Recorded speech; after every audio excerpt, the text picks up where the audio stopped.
Thank 50 you. for you, 5 for her. Yeah, I have $5. Sayote with tinapa. Glasses. I need glasses, yeah. How do you like my new hairstyle? Yes. I'm cleaning the dishes. Mukhang pera ang ante nyo for today's video. So tara, magbenta tayo ng mga bote at lata para tayo'y magkapera. Ay. Lahat na may mga 10 cents, tita. Pwede yan siya dito ibenta, no? Mga ilang buwan na din, tita, na hindi kami nakapagbenta ng bote kaya marami na din kaming naipon sa bahay. So ngayon, kinuha ko din to ang kay Lola kasi sa amin man din niya mapunta. Sa bulsa ko din. So, dinamay ko na din pati yung mga bote ni Lola sa shed kasi nung nandito yung aking mga sister-in-law, marami man sila mga bote na naiwan. Tita, nakita ko ba? Kaya binuhat ko. Ang bigatlan, mabigat pala. Pero since mukhang pera tayo for today's video, antos-antos lang, Inday, para may kwarta. Ay. Anyway, today is Tuesday, tita. Parang wala man masyadong ganap-ganap dito sa buhay namin. Kaya pang patulan ko na lang itong mga bote. Kasi nga marami na doon sa aming shed. Kailangan na natin dispatchahin para magka-space ng konti. Kasi nag-urukay-ukay nga sila doon. Tsaka naisip ko din, tita, ay pang bubble tea. Ito ng mga bata. Di ba magpunta kami sa Melbourne, di ba? Kailangan namin isang sakong pera. Kasi nga, tita, mahal lahat. Para ma-enjoy namin yung aming biyahe ba. O pagdating ko sa bahay, nagbumbada naman ng bigatlan nga ulan. Wala yung muna ako pinalabas sa sasakyan. Ang weather namin dito, tita, 4 seasons in one day. O may winter, may summer, may spring, may tag-init, o bongga. Pagpasok ko sa bahay, yung mga bata ko nagpista-pista na naman sila. Kasi nga wala ako. Na-enjoy nila. Kasi sa feeling nila minsan, yung mga gawain yan, mga laro-laro man yan. O di si Inday Astrid, assistant man siya ngayon ni ate, kaya nagaluto na naman siya ng pagkain. Lagi na lang araw-araw. Alam nyo, tita, minsan, alam ko na hayaan lang ang mga bata para mag-enjoy at matuto din sila. Pero inaamin ko talaga sa buhay ko na nai-stress ako, tita. Kasi yung mga harina, nagadikit-dikit sa mga handle ng aming mga cupboards. Tapos yung mga gamit, marami nagadikit-dikit dyan. Pero minsan, ginauugtom-ugtom ko na lang. Kaya minsan, tita, nadidepress ako, nakatulugan ako sa ugtas. Pero wala tayong magawa kasi kung the more mo pigilan yung mga bata, the more wala sila matutunan sa buhay. Akala ko kanina, tita, natapos na yung waffle, malinis na yung kusina, spotless na. Nakapahiga lang ko ng konti, tita. Nakita ko na naman, nagluto na naman sila ng cheese sticks. Kakonsabo niya na naman si Astrid. But anyway, never mind. So, today, magbenta na kami ng lata, ng mga bote. Pero ang kasama ko ngayon si Inday Astrid kasi si ate, nagbilis-bilis siya magawa ng kanya mga ginapang crochet na pasalubong niya sa kanya mga kaibigan doon. Kumbaga, handmade para with love. Nag-aawas-awas ko, no. Kasi maganda daw talaga yung memories na ibibigay niya sa friend niya na magkahiwalay na naman sila ulit. Pero every time na makita daw yung bag na gawa niya, di ma-remember daw siya. Hindi naman sa nagapadayaw tayo, no? Pero pinagmamalaki ko talaga ito mga anak ko, tita. Hindi ito sila mga spoil. Pag sinabi ko na wala tayong pera, okay lang naman din sa kanila yan. Sasabihin niya sa Pasko lang, sa birthday lang, ganyan. Sabi ko, yes, So when it comes sa mga bote na mga ganito, tita, excited yan sila na mag-keep. Kasi alam nila yan na may mga presyo yan. Ang lagi kong sinasabi sa kanila, hati-hati tayo sa pera. 50 akin, 5 sa inyo.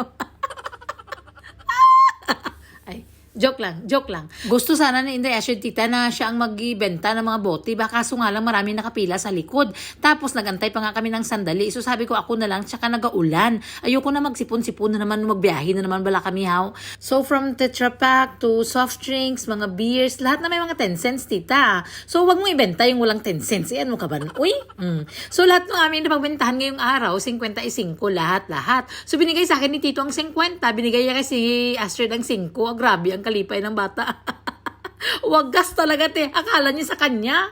Pinahawak ko lang sa kanya ng saglit. Para yung kalipay ng bata, may panandali ang saya. Tapos, ikikip safe natin yan para safety ang pera sa bulsa ni nanay. Pero tita, alam kasi ng mga bata na pagdating naman namin sa kung saan kami pupunta, yung mga bubble tea dyan, kung ano mga hingi-hingiin nila, si nanay man na magbayad. So, kabalo na yan sila, na safety ang pera sa bulsa ko. So, ayun, pagkatapos namin nagbenta, nagluto na naman ako ng pananghalian namin, tita, kasi ang kinain ko ng morning is yung ginawa lang ni ate. Ano ang pangalan? Nun man, waffle.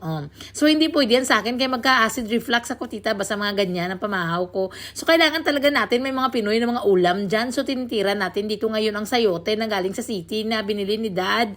Tapos, magtira lang tayo ng konti kaya baka magkasugata tayo ng manok bukas ay may tinula tayo.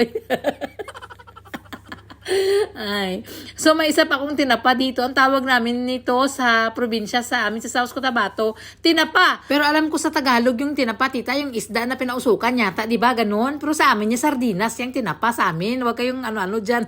Kanya-kanya tayo ng mga trip sa buhay. Oh, masarap din sana ito, tita, sa manok. Igisa mo yung sayote sa manok, tapos lagyan mo ng kunting sabaw lang. Paborito ni Uncle din yung sayote. Chocos ang tawag dito niyan sa amin, tita. Kaso nga lang, hapon na, nagutom na ako. Mapasmo na naman ako kung magpunta pa ako ng grocery at magbili ng manok.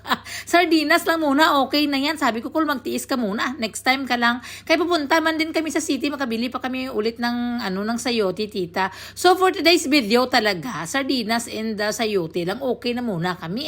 Bahala na muna din si Uncle. While nagabirada siya doon sa labas, lumabas muna siya. Kaya ang sardinas, ang bahay namin, amoy sardinas.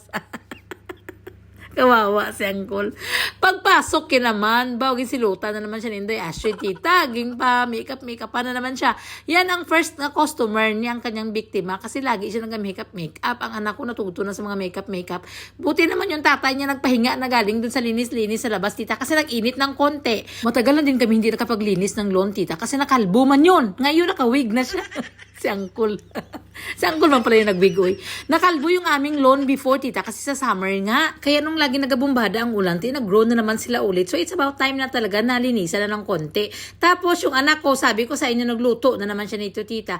Lagi niya kasi nakikita sa mga TikTok, sa mga YouTube. So, ginagaya-gaya niya, lahat ng mga easy nga mga recipe, ginagaya ng mga anak ko yan. So, at least kahit paano, may natutunan man yung anak ko. So, well, na nagpahinga na naman ako, tita. May tumawag na naman sa akin, yung mga mababait ko ng mga kumari dyan.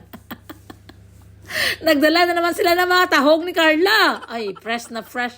Kaya never talaga ako, tita, na nag-say no basta may mga grasya ng mga ganyan. Kasi ang kasabihan nga, it's better to receive than to give. Kaya receive lang tayo ng receive.